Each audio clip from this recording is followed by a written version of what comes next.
प्राचीन समय की बात है। राजा विक्रमादित्य अपने साहस, न्यायप्रियता और बुद्धिमानी के लिए पूरे आर्यावर्त में प्रसिद्ध थे। एक रात तांत्रिक ने उन्हें आदेश दिया कि वह श्मशान में पीपल के पेड़ से उल्टा लटके बेताल को पकड़कर लाएं। विक्रम ने बिना किसी भय के सहमति दे दी और निकल पड़ा श्मशान की ओर। श्मशान में हवा सरसराती थी, उल्लुओं की आवाजें वातावरण को और भी डरावना बना रही थीं। पेड़ से बेताल को नीचे उतारकर जब विक्रम उसे अपने कंधे पर लादकर चलने लगे, तभी बेताल ने कहा, राजन, अगर तुम रास्ते भर चुप रहोगे तो मैं तुम्हारे शरीर को चीर डालूंगा, लेकिन अगर मेरी कहानी सुनोगे और अंत में मेरे प्रश्न का उत्तर दोगे तो मैं चुपचाप तुम्हारे साथ चलूंगा। विक्रम ने मौन सहमति दी। नृपगढ़ का किला एक समय वैभव और प्रेम का प्रतीक था, लेकिन उसके एक हिस्से में थी एक कालकोठरी जिसे मृतवधू की कोठरी कहा जाता था। राजा के छोटे भाई की शादी वैशाली नाम की कन्या से हुई थी, सुंदर, शालीन और अत्यंत धार्मिक। शादी की पहली रात महल के सेवकों ने एक भयानक चीख सुनी। जब लोग दौड़े तो देखा कि दूल्हा मरा पड़ा है और वैशाली गायब थी। 3 दिन बाद वैशाली का शव कालकोठरी में मिला। दुल्हन के वस्त्र में पर चेहरा चीर दिया गया था।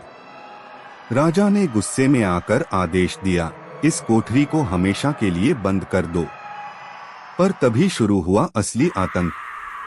हर पूर्णिमा की रात कोठरी से किसी दुल्हन के पायल की आवाज आती, और जो भी उसके पास जाता सुबह उसका चेहरा जला हुआ मिलता।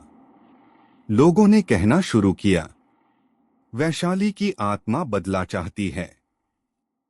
तुलसीराम ने एक रात वह किला देखने की ठानी। तांत्रिक ने चेतावनी दी, राजन, वह आत्मा अब भी जीवित की तलाश में है, अपने अधूरे सुहाग को पूरा करने। तुलसीराम ने कहा, मैं डरता नहीं। वह अकेले उस रात कालकोठरी में प्रवेश करते हैं। भीतर दीवारों पर खून से लिखा होता है, मैं अब भी दुल्हन हूं, मुझे दूल्हा चाहिए। अचानक पीछे से किसी ने कहा, राजन, क्या तुम बनोगे मेरे? तुलसीराम ने तलवार निकाली पर वहां कोई नहीं था, लेकिन सामने एक दुल्हन खड़ी थी, वैशाली की आत्मा।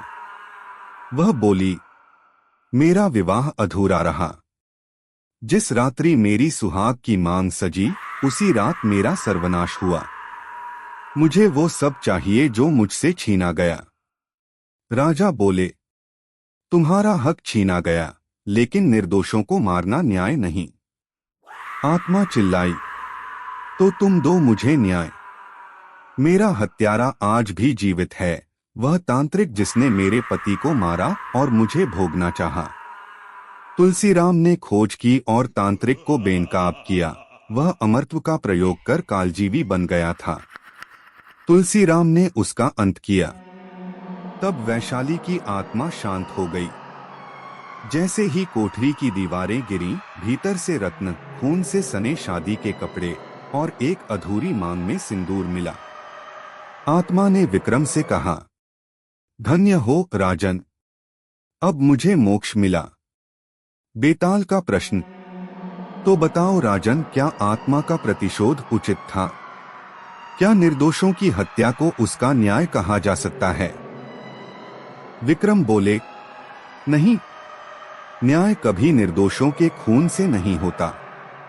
प्रतिशोध सही हो सकता है, लेकिन उस राह पर पवित्रता नहीं रहती। वैशाली पीड़िता थी, लेकिन अपने दुख में वह पथभ्रष्ट हो गई थी। बेताल मुस्कराया, बिल्कुल सही उत्तर राजन, लेकिन अब मैं फिर उड़ता हूं।